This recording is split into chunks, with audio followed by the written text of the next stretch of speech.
They have now lost 9 major pieces. Chauncey Gardner-Johnson to the Lions, Javon Hargrave to the Niners. They lost their offensive coordinator, their defensive coordinator. They lost Samalo on the offensive line. Jansen, with all of this happening, what do you expect out of the Philadelphia Eagles now that they're coming off a tough Super Bowl loss? They have a big Jalen Hurts payday, which really, really matters now. And everybody was saying that they weren't a lot because of how weak the schedule was. They lose 9 big pieces. What do you expect out of Philly this year? I expect Philly to at least be a team that wins the NFC East. I think this team is capable of winning the NFC East again. Yes, Yeah. they lost a lot of pieces. I'm not going to sit here and pretend like it doesn't matter. However, they still have a lot of stuff going for them. Yeah. They still same head coach, same Jalen Hurts, who's motivated, who now this Eagles organization trusts. You saw the type of Super Bowl he had. I didn't expect him to be that good. Legendary. When you Neither play did I. like that, really, it's a win-win situation. You go into next year, you're the leader, big payday is coming. It's a quarterback league. So at least they don't have quarterback issues. But again, you need pass rushers. You need guys on that D-line, guys on the O-line, defensive coordinator. That stuff matters losing it. However, I think the Eagles are a team that's capable of winning 12 to 13 games next year, and they're going to defend their NFC title. I wouldn't be surprised if the Eagles do win the NFC, to be honest with you. I know it's way too soon to be making these predictions, but it is what it is. NFL now, it's like a 12-month thing. We talk about this thing every day. So, hey, to me, the Eagles, if they win the NFC again, I wouldn't be surprised. The AFC isn't as strong as the NFC isn't as strong as the AFC. We got to keep that real. Who's gonna challenge them? Who in the NFC right now? Can we sit here and say, oh, well, this team could definitely beat the Eagles? I don't know about that. I don't know. So for me, until some of these teams show me something when they play these games in the regular season, which is a long time from now, Eagles are still the favorites to win the NFC. Jalen Hurts, top 5 quarterback in the league, maybe top 3. Some people are reaching maybe a top 5, top 10 player in the league. Those debates are happening right now. And after that Super Bowl, hey. I mean, he had a legendary performance. He did. Yeah, I know it's a little bit of it's a what have you done for me lately league. Oh, yeah. Right? So That's life, right? That's how people remember you. What have you done for me lately? When's the last time we communicated? Jalen Hurts has been doing it recently. He's getting those conversations started up. And remember when he was out for a couple of those games, they couldn't do anything. They couldn't do anything without this guy. Jalen Hurts, here's what I'm going to say, and I'll finish this, and I'll let you go. Jalen Hurts is going to be up for the MVP race. He's going to be up for it.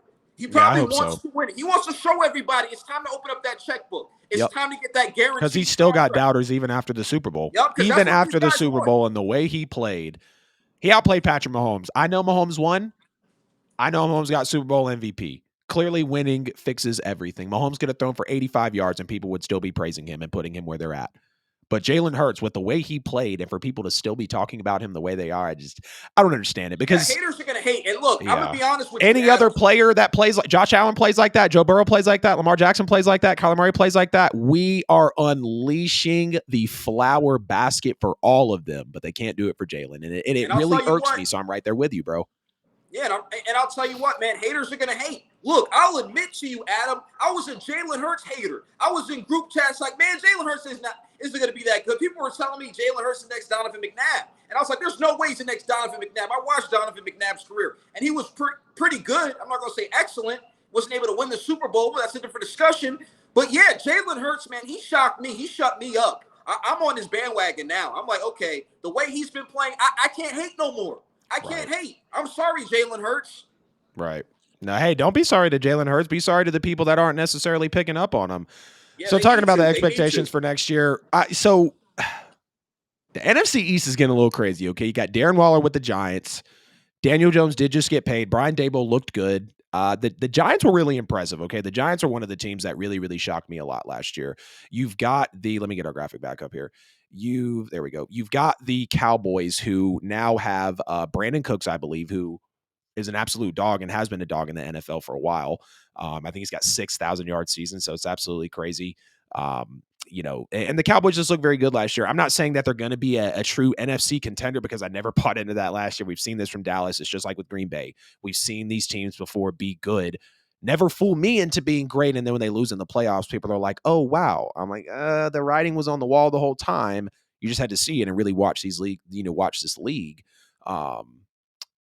For the last few years. And then you look at Washington as well. Like, I'm not saying Washington is going to be a threat, but with the Eagles losing 9 pieces, the Cowboys now having Brandon Cooks and coming off of a good season, I'm not going to expect Dak to take a leap. The Giants just got Darren Waller and were pretty solid last year compared to how they've been in recent years. Rookie head coach Daniel Jones, that was probably not going to get a bag until he played the way he did this year. And then Washington with a smash mouth defense, and they just got Eric Bieniemy. So I'd love to say that the Eagles would win the NFC East.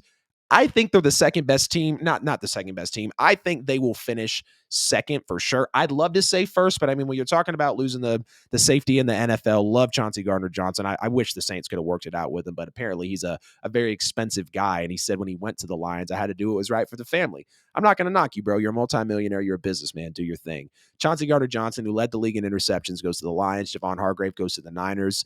Miles Sanders, which I was a fan of. He is now with the Panthers, I believe. You had TJ Edwards as well. The linebacker gets out. I think we just lost Jensen, but we will grab him back in a little bit. Actually, I think he's there right now. You good, bro? Lost some connection? Absolutely. And my apologies. I don't know what's going on. I will tell this to your people out here. I'm not trying to be funny. If you can, get off of T-Mobile. For all the people out here watching the show, do not go on T-Mobile. I've been a loyal customer for at least way too long, but let's go with 6-7 years. Get off T-Mobile. And I hope T-Mobile is the sponsor of Adam. Man, we're actually sponsored by T-Mobile, bro. So thanks for throwing that. No, I'm kidding. They're gonna drop the state. I know. I was about to say they're gonna issue a statement. They're going to issue a statement to us on Twitter, and that's how we're going to figure out that the sponsorship is severed. But no, I could actually hear when it pops out, so I looked and I brought you back in. Sorry, y'all. But anyways, I like Miles Sanders. I really do. I'm not praising him, but people say, oh, he's too inconsistent. You look at his numbers. He produced when he needed to for Philadelphia in multiple years. TJ Edwards goes to the Bears. Samalo off the offensive line. He was a clutch piece on that O-line. Marcus Epps, who's in the secondary. Shane Steichen, who just engineered this offense and worked with Jalen Hurts. And then the DC and Gannon, who, might not be a major loss. He's definitely a bad hire for the Cardinals, but, dealing with those weak offenses. And he was in a good spot, but losing 9 pieces, it's really hard for me to say that they're going to finish first in the division. And now we got to talk about Jalen Hurts' payday, because this was a big thing I was saying. Do not pay Jalen Hurts $50 million. I don't believe Jalen Hurts is going to want $50 million, because we've seen, like, this guy's a leader. He went through a lot at Alabama. He went to Oklahoma. He ran for the Heisman, and he's been such a baller for so long, and we've seen his character reflect as he's played in the game.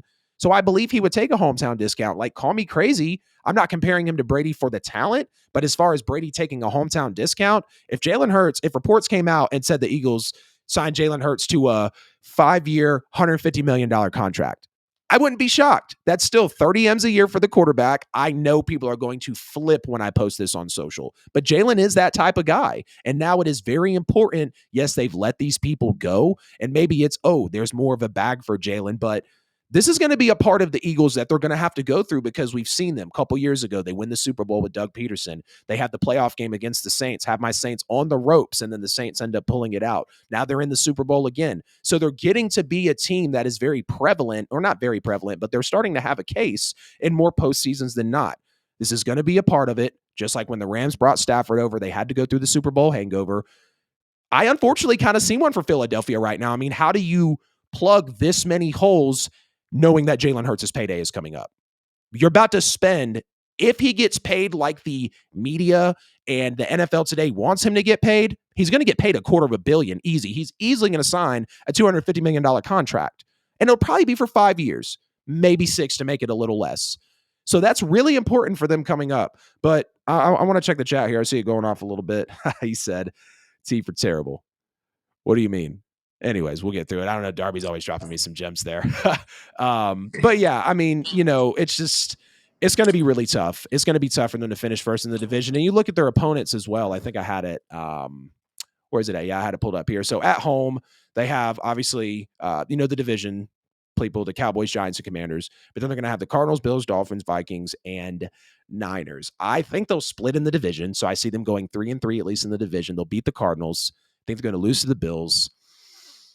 They might lose to the Dolphins because they've taken some defensive hits and they've lost some offensive pieces as well. I could see a loss to the Vikings potentially. I could see a loss to the Niners potentially. Like I hate to look on the schedule like this and see it fall this way for Philadelphia, but you go look on the road, they've got the Chiefs. They've got the Patriots who just signed some people, and Bill Belichick is probably not going to want to play next year like he is now. Not saying they're going to be a powerhouse. They've got the Rams, which that's probably a win there. They got the Jets who were trying to load up. The Seahawks played good last year, and I'm not going to really count on it with the Bucks, but who knows what they could be, right? So it's not looking super attractive for Philadelphia right about now, considering the schedule, who they lost, and the payday coming up. But how important, before we move off of this, T-Mobile, T for terrible, I say it now. How important do you think Jalen Hurts' payday is with the Eagles now that they've lost 9 key pieces after coming off being the best team in the NFL?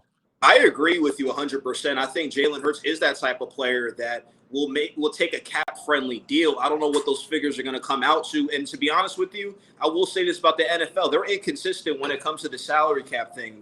Do they have the money? Do they not? Was this the dead cap? Sometimes that's confusing. We need to bring in some of these general managers, and some of them do a great job at manipulating the numbers, and I give them that, and then they feed it off to the media and Shefty, and boom, it happens. But I do think he'll take a team-friendly deal. We have to look at that draft, Adam, and say, how well can the Eagles draft? What I would be interested in watching is what they do in that third round, fourth, fifth, sixth, and seventh round. What young guys are the Eagles going to get that helps plug in and wants to be a part of a winning culture? So to me, the Eagles need to draft well, because that schedule – we're going to find out. Those are a lot of those 4:45 games, those primetime games, those Monday Night Football games. The Eagles are going to be on TV a lot. They're not going to be a ticket team. They're going to be a team that we're going to see if they're for real again. I can't wait for a matchup against the Chiefs in the rematch. Jets, Seattle, a lot of big games, a lot of big boy games, and I can't wait for it.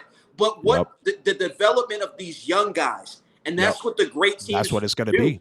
Yep. That's exactly what the great teams do. You see the Chiefs, Isaiah Pacheco, 7th-round running back. Dude's making plays. They trade for Kadarius Toney, who I wasn't high on, but dude makes a hell of a play in the Super Bowl. Absolutely. And my final point on this is just guys in general in the draft. This is why, actually, let's say this. Life in general, right? Usually, and I'm not even trying to be a funny guy, usually the guys who can fight be the short guys. I'm not worried about the giant, the tall guy who maybe he's getting all the girls, or, oh, man, he's this and that. It be them little guys, man, hit you with that damn power. Just like in the draft. You ain't lying. And here's my point. Just like in the draft, sometimes these guys, oh, he don't run a 4 this, or he's not the longest guy in the world. He's not. Those are those guys small guys who get doubted because of their size and their speed and their frame.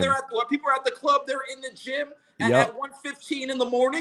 Yeah, it's those guys. Can the Eagles grab those 1:15 in the morning guys? If they can do that, then I'm telling you, and you know what I'm talking about. I know exactly what you're talking about, bro. I mean, you look at the fact that, like, you know, Tyreek Hill was a late-round pick. I mean, clearly we look at Brady, who's an anomaly, but he was a late-round pick. Isaiah Pacheco, late-round pick. DK Metcalf, I think, was a 2nd or 3rd-round pick, and look how he's played. People might not be crazy on him, but getting those day 2, day 3 guys is very essential, because that's when you figure out, okay, can my scouts see past the top 32, the top 64, the top, 90-something, top 100 players on the board? Like, that's where your depth really comes in.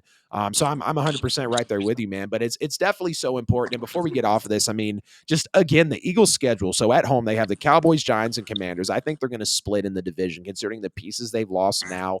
I know they've still got Hurts. I know they still got Brown. I know they still got Smitty. But what really worries me is when you clean house with coordinators, that's an adjustment period. Because now they're supposed to have their quarterbacks coach, who I have all the respect in the world for a QB's coach. Is he really going to be able to step up and design overall plays for, your 11 guys on offense? That's kind of a worry for me, and then you have your defensive coordinator, who now clearly with the schedule this year, it's going to be tougher. Now you're going to have a different DC. I can't remember where the defensive coordinator is actually coming from, but, so you have the division. Cardinals, not worried about, but Bills, Dolphins, Vikings, Niners. I mean, it's tough. It's really tough. I think that the Bills would win. I'm kind of shaky on the Dolphins right now with Tua, but we know the firepower they have. We know the moves that they're making. I know they just lost Gesicki. The Vikings were clearly good last year. Now it could just been an instance of, now they're getting coached better, winning all their 1-score games. The Niners are clearly the Niners. You look at the road schedule: Chiefs, Rams, Patriots, Jets, Seahawks, Bucks. The only for sure win I see on that schedule right there, outside of those divisional games on the road, is the Rams and the Bucks. The Patriots, I feel like, are going to come to play next year. They just signed a good bit of players, and it's a smart franchise. They're going to eventually rebound, and I think that's coming this year, realistically. You look at the Chiefs, Super Bowl champions. The Jets got a lot of players over there, and you said it, Jansen. It feels like you guys won the offseason Super Bowl, and the Seahawks played well last year. So, I mean, if we're maybe looking at 8 to 10 wins for Philadelphia as of today, before the draft, before the NFL season actually starts, it's kind of scary to say the least.